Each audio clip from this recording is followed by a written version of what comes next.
Berdimuhammedow Awtomobil ulaglary ministrine käýinç berip, täze awtoterminallary gurmagy tapşyrdy. Türkmen prezidenti 19 fevralda geçiren video şekilli iş maslahatynyň dowamyny ýurdun awtomobil ulaglary ministrine käýinç oglan etdi we oňa her welayatda täze awtoterminal gurmak goýunça tapşyryk berdi. Bu barada Türkmen Döwlet Habarlar Gullugy habar berýär. Mundan hususan geçen ýylyň sentýabryny Aşgabatda geçirilen Aziýa oýunlarynyň prezident Berdimuhammedow Aşgabatyň töwereklerine we paýtagtyň içinde ulaglary goýmak üçin köp ugurly awtodrolgary gurmagy buyurdy we welayat ulaglarynyň paýtagta girmegi Aşgabat maşinlaryny öýleriniň ýanyna goýmagy çäklendirilipdi.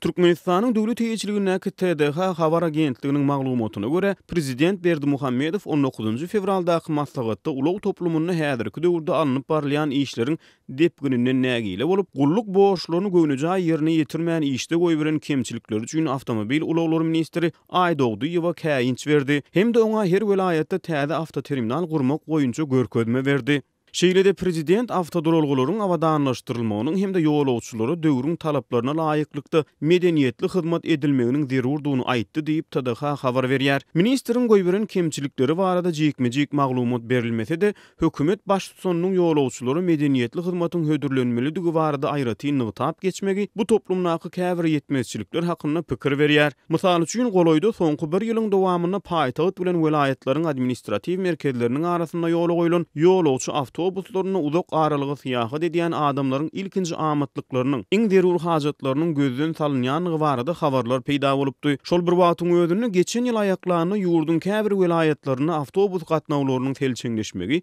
ýatyrylmagy ýa-da ýol kireýleriniň gymmatlamagy barada habarlar ýaratdy. Şeýlede döwlet heýetçiligine mediýanyň habaryna käýinç oglan edilen Awtomobil ulaglary ministri Aýdogduýewa her welayatda awtoterminal gurmak goýunça görkezmäniň berilenligi aýdylýar. Ýöne Türkmenistany energiýa narhlarynyň global arzanlamagy netijesinde dören ykdysady kynçylyklaryň fonuny welayatlarda gurulmaly awtoterminallar üçin ýurdun büdjetinden sarp edilmeli serişdeleriň mukdary barada anyk maglumatlar aýdylmaýar. Gepin gerdişine aýdylsa Halkara Valyuta Fondunyň ekspertler toporunyň 2017-nji ýylyň 1-8 noýabr aralygynda Aşgabatda eden saparynyň netijesini Halkara Pul Idarasy Türkmenistany döwlet investisiýalaryny azaltmagy maslahat beripdi. Şeýlede onu Türkmen ykdysadyýety newitin we gazyň pese gaçan bahalaryna uýgunlaşmagy dowam edýär diýilipdi. Halkara Valyuta Fondunyň Türkmenistana nowatdaky konsultasiýa missiýasynyň 2018-nji ýylyň fevral aýynda geçirilmeginiň meýilleşdirilendigi idaranyň ýaýradan beýanatyny aýdylýar.